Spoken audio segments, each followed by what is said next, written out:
Thai food हल्ली खूप popular झालं आहे आणि बऱ्याच जणांना रेस्टॉरंटमध्ये जाऊन खायला खूप आवडतं, पण हे घरीही सहज करता येतं. तर आज मी तुम्हाला थाई ग्रीन करी घरी कशी करायची ते दाखवते. अगदी सहज सोपी रेसिपी आहे, तर चला सुरू करूया. थाई ग्रीन करीसाठी लागणाऱ्या भाज्या बघूया. इथे मी टोफू, गाजर, टोमॅटो, 2 वांगी, भोपळी मिरची आणि मशरूम्स घेतले आहेत. ही व्हेजिटेरियन रेसिपी आहे. भाज्या तुम्ही यापैकी कुठल्याही कमी जास्ती करू शकता.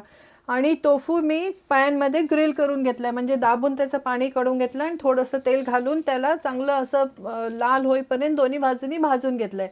त्यामुळे त्याला टोफूला असं छान टेक्स्चर येतो. भाज्या तुम्ही अजून दुसऱ्या कुठल्याही घेऊ शकता किंवा ह्यापैकी काही कमी जास्त केल्या तरी चालतील.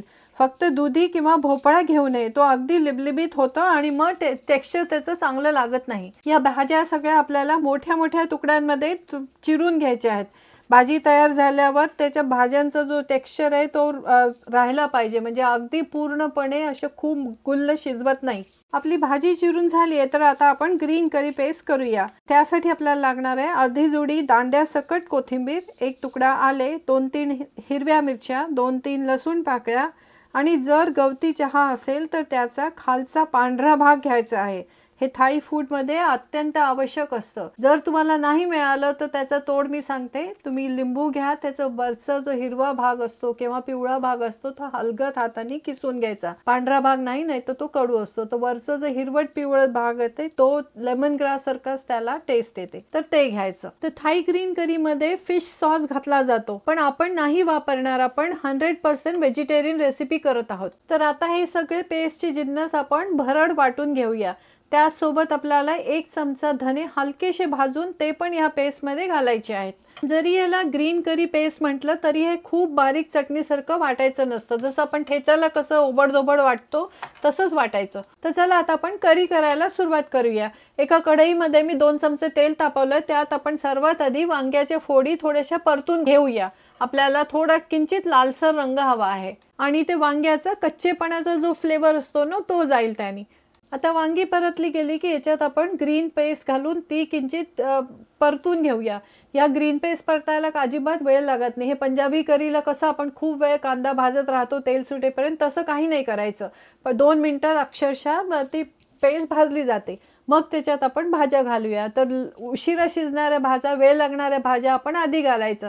तर गाजर आधी घालूया, बाकीच्या भाज्या नंतर. आणि मिक्सीच्या भांड्यात थोडंसं पाणी घालून ते पाणी पण याच्यात ओतून घ्यायचं. तर आता दुसरा आवश्यक पार्ट या करीचा म्हणजे नारळाचं दूध. मी हा 1 कॅन वापरला आहे. 13.5 अंशचा आहे, म्हणजे जवळजवळ 1.5 कप. जर तुम्ही घरी दूध काढणार असाल तर ते सुद्धा तुम्ही करू शकता. 1.5 ते 2 कप कोकोनट मिल्क किंवा नारळाचं दूध आपल्याला लागणार आहे. मी 1 कॅन आधी उघडला होता, तो फ्रीज करून ठेवला होता, म्हणून तुम्हाला तो डबा दिसत असेल, त्याच्यात तोच मी वापरते आहे. त्याचसोबत 1 तुकडा पाम शुगर ही घालायची आहे. पाम शुगर म्हणजे हे खजुराच्या गुळासारखं असतं, पण तुम्हाला हे नाही मिळालं तर तुम्ही साधी साखर किंवा गुळाचा तुकडा घातला तरी चालेल.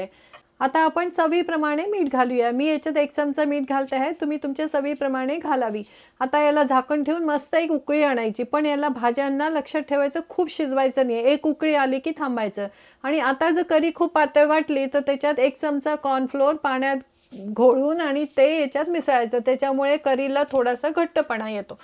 तर थाई फूडमध्ये नॉनव्हेजचं प्राधान्य असतं. तुम्ही जर नॉनव्हेज खाणारे असाल तर तुम्ही फिश किंवा चिकन बरोबर ही करी करू शकता.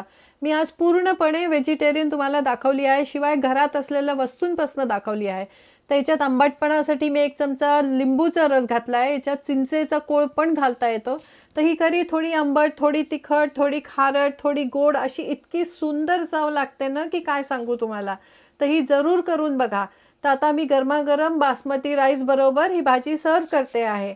थायलंडमध्ये जास्मिन राईस वापरतात, तो थोडासा चिकट असतो. तर जरुरी नाही आहे बासमती वापरला पाहिजे. तुम्हाला तुमच्या घरी जो पण घरी अवेलेबल राईस असेल तो वापरायचा. आणि ही करी भाताबरोबरच चांगली लागते, त्याच्यामुळे भातासोबतच खायची पद्धत आहे. तर जरूर करून बघा आणि मला कॉमेंटमध्ये सांगा तुम्हाला कशी वाटली ही करी.